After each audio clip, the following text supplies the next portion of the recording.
Film के शुरुआत में एक जंगल दिखाया जाता है जिसके अंदर चंद मजदूर लकड़ी को काटना मशरूफ होते हैं। इस लकड़ी को लाल चंदन कहा जाता है और इस लाल चंदन की कीमत जो है वो किसी सोने से कम नहीं होती और इसलिए इस लाल चंदन की जो स्मगलिंग है वो एक मुनाफा बख्श कारोबार होती है। ट्रक और लारीज के जरिए भरकर इस जंगल से इस लाल चंदन को सबसे पहले चेन्नई ले जाता है, फिर उसको वहाँ से चाइना भेजा जाता है और फिर चाइना से समंदर के जरिए जापान के मुख्तलिफ इलाकों में पहुंचाया जाता है। दरअसल जापान के अंदर इस चंदन की बहुत ज़्यादा कीमत होती है।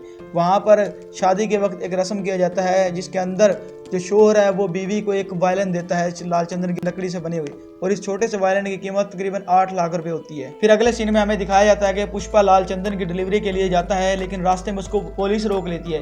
फिर पुलिस को पुष्पा रिश्वत देता है और फिर वहां से वो चला जाता है। पुष्पा की लाइफ का एक सीधा सा असूल है, किसी के आगे नहीं झुकेगा और इसीलिए वो अपने मालिक के सामने झुकने की बजाय वो काम ही छोड़ देता है और इस सब को देखते हुए एक और मजदूर कैशव भी अपने काम को छोड़ देता है। फिर अगले सीन में हमें गांव दिखाया जाता है जहां पर दो अलग अलग काम के लिए लोगों को ट्रक भर के ले जाया जाता है। एक काम के लिए 100 रुपए और दूसरे के लिए 1000 रुपए दिए जाते हैं। पुष्पा 1000 वाले ट्रक में चल जाता है ये जानते हुए कि वो गैर कानूनी है। वहां से सभी मजदूरों को जंगल में ले जाया जाता है जहाँ इन्हें लाल चंदन की लकड़ियों काटने का काम दिए जाते हैं। वो लकड़ियां काट ही रही होते हैं कि वहां पे पुलिस आ जाते हैं। सब पुलिस के डर से भाग जाते हैं। डर से पुष्पा उनसे कहता है कि उन सब ने इतनी मेहनत की है तो वो बगैर खाली हाथ यहाँ से नहीं जाएंगे। इससे पहले कि पुलिस इन तक पहुंचे वो इन सब लकड़ियों को छुपा देते हैं। डीएसपी गोविंद वहां आता है और माल के बारे में पूछता है। पुष्पा उनसे कहता है कि खुद डीएसपी आए हैं तो उनकी इज्जत रखने के लिए उन्होंने माल को छुपा दिया है। वो चाहता तो वो इनके सामने माल ले जाता है। फिर उसके बाद वो डीएसपी गोविंद गुस्से में आकर उसके पुष्पा के सर के ऊपर बंदूक रख लेता है।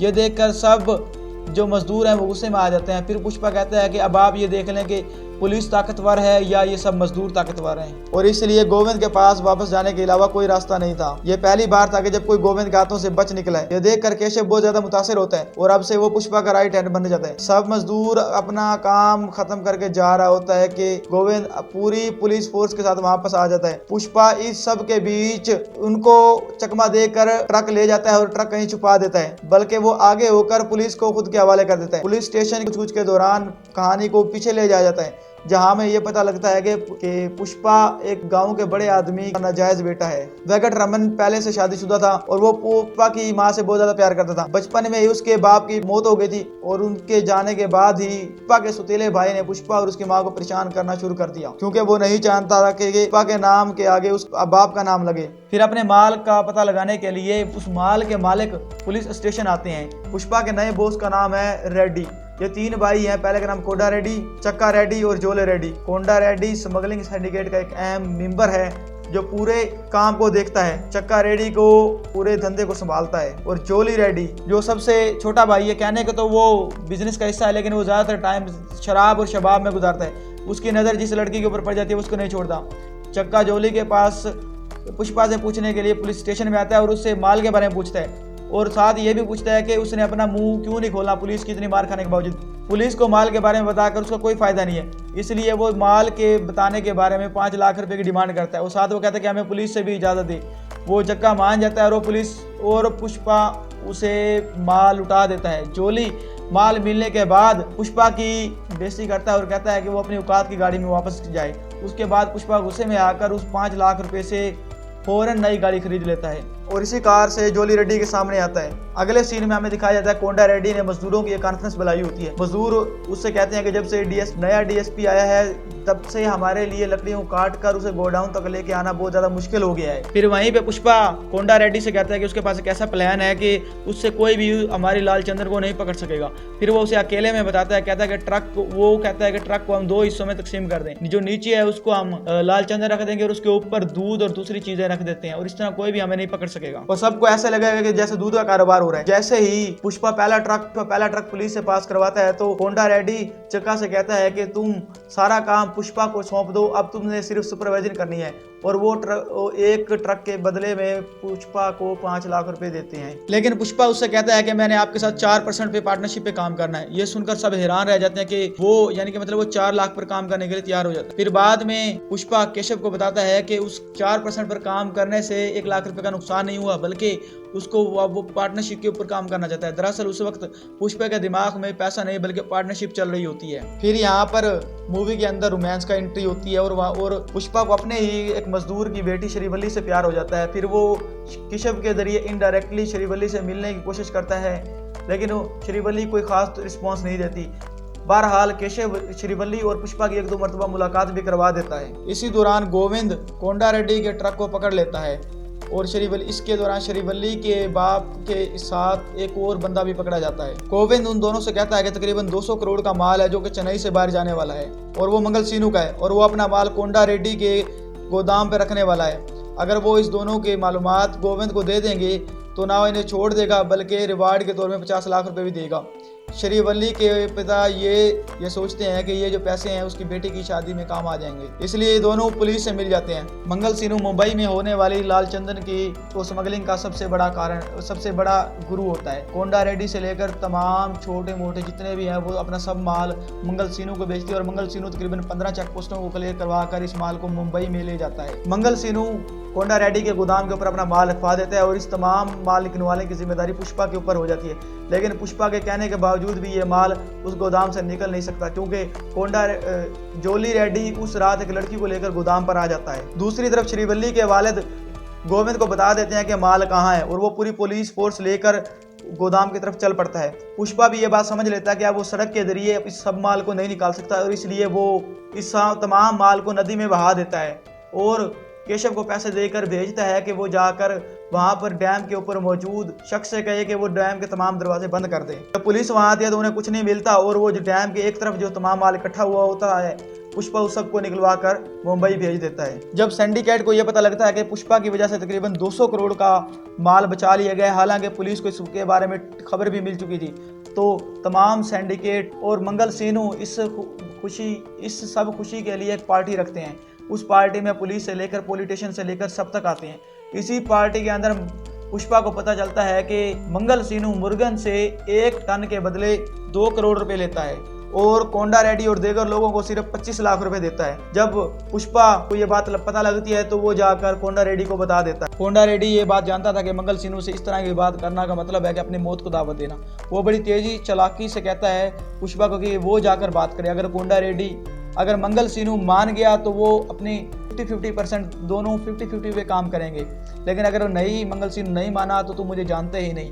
लेकिन पुष्पा कहता है कि अगर बात करेगा तो वो कोंडा रेड्डी ही करेगा, मैं नहीं करूंगा। जबकि दूसरी जानब केशव इसी पार्टी के दौरान श्रीवल्ली के पिता से बात करता है। वो बोलता है कि पुष्पा मुलटी वेंकट रमन का छोटा बेटा है। यह सुनकर वो मान जाता है और पुष्पा अपनी पूरी माँ के साथ और बरादरी को लेकर उनके घर एंगेजमेंट के लिए जाता है, लेकिन एंगेजमेंट से पहले उसका सुतेला भाई वहाँ आ जाता है। वो बताता है कि पुष्पा एक नाजायज़ औलाद है और वो उसकी माँ की भी बहुत ज़्यादा बेइज्जती करता है। ये देखकर पुष्पा बर्दाश्त नहीं कर पाता और वो उसके ऊपर हमला कर देता है। इसी दौरान पुष्पा की माँ भी जख्मी हो जाती है और फिर उसको अस्पताल ले जाया जाता है। इसी दौरान श्रीवल्ली को भी पुष्पा के ऊपर बहुत ज़्यादा गुस्सा आता है। पुष्पा उस वक्त कहता है कि मैं वो अपने वालिद के बारे में कोई भी गलत बात नहीं सुनेगा और वो अपनी माँ के बारे में भी इस बारे में कोई बात नहीं सुनेगा, चाहे वो मंगल सीनू ही क्यों ना हो। तो इसके बाद वो मंगल सीनू के घर जाता है और उससे कहता है कि वो अब 1 टन माल के लिए 25 लाख नहीं बल्कि 1 करोड़ रुपए लेगा, वगरना वो अपना माल डायरेक्ट मुंबई में मुर्गन को बेचेगा। फिर वो मंगल सीनू को फ़ोन से ही मुर्गन को फ़ोन करता है कि अगर वो मुझे 1 करोड़ रुपए देता है तो ठीक है, वरना मैं डायरेक्ट तुझे ही माल बेचूंगा। ये पहली मर्तबा था कि किसी ने मंगल सीनू के सामने ऐसी बात की है। यह देखकर वहाँ पर मौजूद सब लोग गुस्सा हो जाते हैं और उसके आदमी पुष्पा के ऊपर हमला कर देते हैं। फिर वो इन सब लोगों की पिटाई करके डायरेक्ट मुर्गन के पास पहुँच जाता है। जैसे ही वो मुर्गन से बात करता है तो फिर वो कोंडा रेड्डी से रब्ता करता है और उसे कहता है कि वो 1.5 करोड़ 1 टन का लेगा, लेकिन फिर उसको याद दिलाता है कि वो 50% का मालिक है। फिर इस तरह ये डील हो जाती है। अगले सीन में दूसरी तरफ जोली रेड्डी को पता लग जाता है कि श्रीवल्ली के वालिद ने ही पुलिस को इनके बारे में बताया था। वो कहता है कि वो इसे छोड़ देगा, लेकिन उसके बदले में सिर्फ श्रीवल्ली को 1 रात के लिए उसके पास ठहरना होगा। श्रीवल्ली सीधी पुष्पा के पास चली जाती है और उसे कहती है कि वो सिर्फ उससे प्यार करती है। वो जानती है कि जोली रेड्डी उसका बॉस है और पुष्पा उसके खिलाफ आवाज़ नहीं उठाएगा। दरअसल वो मन ही मन में इसको अपना शोर मान चुकी है और वो नहीं चाहती कि वो किसी और की बीवी बने या कोई और इसे हाथ लगाए। पुष्पा जाकर जोली रेड्डी को मार मार कर बुरा हाल कर देता है। तो पुष्पा के बगैर बताए कोंडा रेड्डी को ये बात पता लग जाती है कि पुष्पा ने ही जोली रेड्डी को मारा है। फिर वो इसे एक डील के बहाने दूर एक जगह ले जाते हैं ताकि वहां पर जाकर इसको मार सके। जब केशव को इस बात का पता लगता है तो वो पुष्पा को बचाने के लिए उसके पीछे जाता है। कोंडा रेड्डी जैसे ही कोंडा रेड्डी पुष्पा को मारने वाला होता है तो वहां पर मंगल सीनू के आदमी आ जाते हैं। मंगल सीनू का साला कोंडा रेड्डी को मार देता है और मंगल सीनू और कोंडा रेड्डी के आदमियों के दरमियान वहां पर लड़ाई शुरू हो जाती है। मंगल सीनू का साला जक्का रेड्डी को मारने ही वाला होता है, लेकिन वहां पर पुष्पा आ जाता है और मंगल सीनू के साले को मार देता है। जक्का रेड्डी खुद हैरान रह जाता है कि पुष्पा ने इसकी जान क्यों बचाई, हालांकि वो खुद इसको मारने वाले थे। तो पुष्पा मंगल सीनू से कहता है कि ये कोंडा रेड्डी और उसके बीच की बात थी, अगर कोई तीसरा बाहर से आकर इसमें मुदाखलत करेगा तो वो इसको नहीं बख्शेगा और अभी भी कोंडा रेड्डी उसका पार्टनर है। जब कोंडा रेड्डी की वफात का इल्म सिंडिकेट को होता है तो सिंडिकेट में एक हलचल मच जाती है। मिनिस्टर खुद एक मीटिंग बुलाता है जिसके अंदर उसे मंगल सीनू और कोंडा रेड्डी के दरमियान हुई दुश्मनी का पता चलता है। पुष्पा सिंडिकेट को बताता है कि मंगल सीनू सिंडिकेट को धोखा दे रहा है, वो खुद वहां से 2 करोड़ लेता है और हमें 25 लाख देता है। इसके अलावा पुष्पा ये भी कहता है कि अगर तमाम व्यापारी पुलिस को अलग अलग रिश्वत देने के बजाय एक ही साथ रिश्वत दें तो उनका मुनाफा बढ़ जाएगा। यह सुनकर पूरी सिंडिकेट उसको सपोर्ट करती है, यहाँ तक कि जक्का रेड्डी कहती है कि जब से पुष्पा आया है कारोबार का भाव बहुत ज्यादा तेज हो गया है। और फिर वो उसे सब मिलकर सिंडिकेट का प्रेसिडेंट बना देते हैं और अब पुष्पा से बढ़कर पुष्पा भाऊ बन चुका होता है। पुष्पा के सर पर मिनिस्टर का हाथ और जेब में पुलिस होती है, इसलिए मंगल सीनू उसका कुछ नहीं बिगाड़ सका। और रही बात जोली रेड्डी की तो वो सिर्फ उसको सोच कर ही पुष्पा को हरा सकता था। दूसरी तरफ श्रीवल्ली और पुष्पा की शादी फिक्स हो जाती है, सब कुछ सही चल रहा होता है कि एक एंट्री होती है एक और पुलिस ऑफिसर भरत सिंह शिखावर की। वो एक सेल्फ ऑब्सेस्ड शख्स होता है और वो आते ही जंगल से तमाम मजदूरों को उठा लेता है और 2 को गोली मारकर प्रेस में ये खबर मशहूर करवा देता है कि उन्होंने भागने की कोशिश की। पुष्पा को भी ये सब कुछ पता लग जाता है। पुष्पा अपनी शादी का कार्ड और पैसों से भरा एक बैग रिश्वत के तौर पर लेकर पुलिस स्टेशन उससे मिलने जाता है। वो वहाँ पर जाकर पुष्पा की बहुत ज़्यादा बेइज्जती करता है। वो कहता है कि पुष्पा ने जो शर्ट पहनी हुई है वो एक आम है और जो मैंने पहनी हुई है वो एक ब्रांडेड शर्ट है। इसके अलावा वो पुष्पा को नाजायज औलाद भी कहकर और मुख्तलिफ तानों से अजियत देता है। फिर वो पुष्पा से कहता है कि आज के बाद पुष्पा उसे सिर्फ सर के नाम से ही बुलाएगा। पुष्पा चुपचाप वहाँ से चला जाता है और फिर जब भी उसे मिलता है तो उसे भंवर सिंह के सर के नाम से बोलता है। उनकी दोनों की अच्छी दोस्ती हो जाती है। फिर शादी के दिन पुष्पा भंवर सिंह को मिलने के लिए बुलाता है। वो इसके साथ दारू भी पीता है और बहुत अच्छी दोस्ती करता है। तो फिर पुष्पा इसी दौरान उसको याद दिलाता है कि वो दोनों कैसे मिले थे। फिर भंवर सिंह उसे कहता है कि पुरानी बातों को भूल जाओ।